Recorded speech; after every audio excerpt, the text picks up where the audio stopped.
If you want to get to know New Orleans, just listen. From the river to the French Quarter, history lives. We have live oak trees in New Orleans that are older than the city itself. The Morning Edition starts now. Good morning, I'm Nancy Parker. And I'm John Snell. My history in New Orleans spans 22 years. We have a lot of fun on the morning show.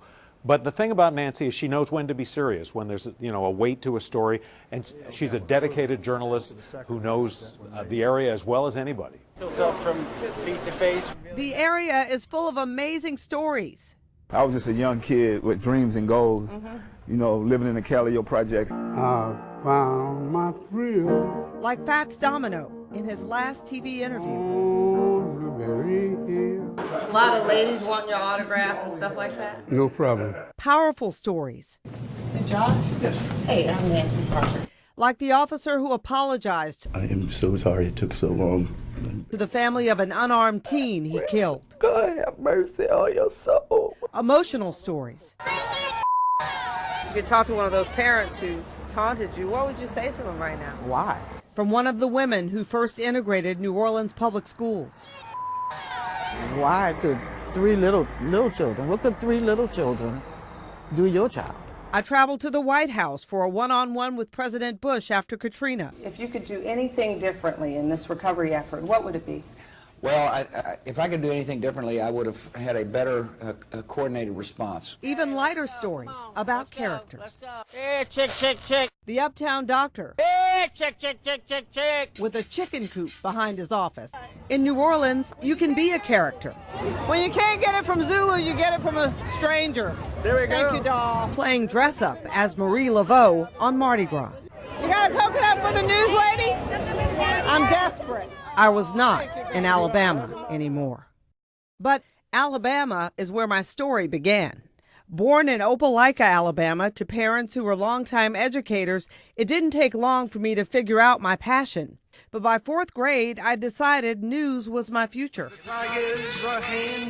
In 1984, a singing broadcaster named Jack Smolin hired me at his station, WJHO AM, as an afternoon drive newscaster and reporter.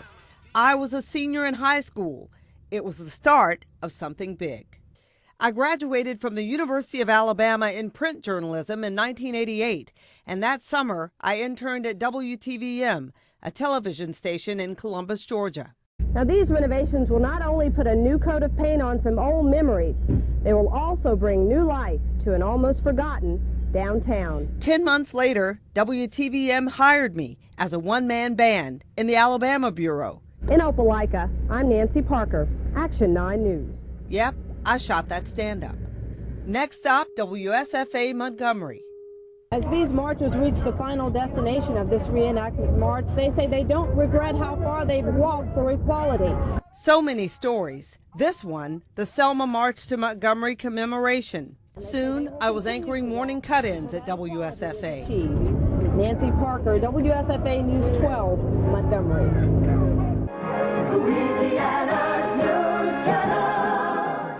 When a 5 p.m. anchor opening came up in Baton Rouge. Good evening, everyone. I'm Nancy Parker. And I'm Vernon Roche. I got the job and stayed there for 6 years. My life changed in Baton Rouge.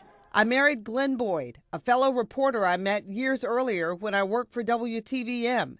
He was at KPRC in Houston when we said I do. So we both set our sights on his hometown of New Orleans. We found this incredible talent out of Baton Rouge and said, we got to bring her in and put you with John, and the rest is history. Tonight, the city of New Orleans started a $500,000 campaign to push the tax. I joined the WVUE staff as a weekend anchor in 1996 and was promoted to the main anchor duties in 1999. Good evening. Floyd's lost some of its strength, but no one is letting their guard down. I've witnessed so many stories during my more than 2 decades here. Some stories that are difficult to tell. Hurricane Katrina tested the city's mettle.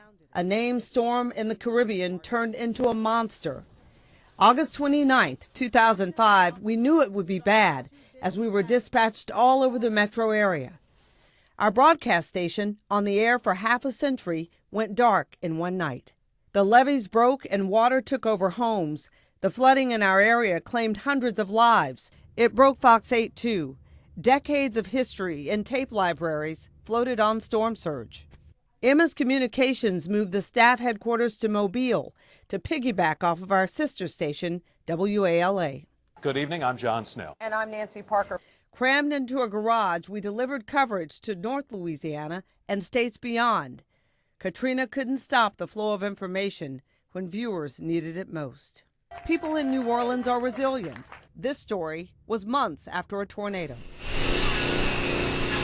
Workers give life support to Connie Caston's pink stucco home. In about a week, I'll be back in my house cooking. So what's your first meal? I don't know. One thing for sure, I don't want no red beans and rice. No? No, man. We didn't have enough red beans and rice. Is that the meal of evacuation? Yes. It's good to see you smiling. Thank you. It's good to be smiling. It's good to be smiling. It really is. That's what makes the area a place that is impossible to leave. I've won a few awards over my years in New Orleans, but that's not what I'm most proud of. While I was busy working, I was busy making a family too. My son Parker was born in 2000 and twins Piper and Pierce in 2004. They've grown up quickly. My adventure in news has taken me as far as Rome for the canonization of a saint to New York City. This set is nice. I would like to live here. It's pretty nice. Washington, all points in between. It's been a journey, and I wouldn't change a thing.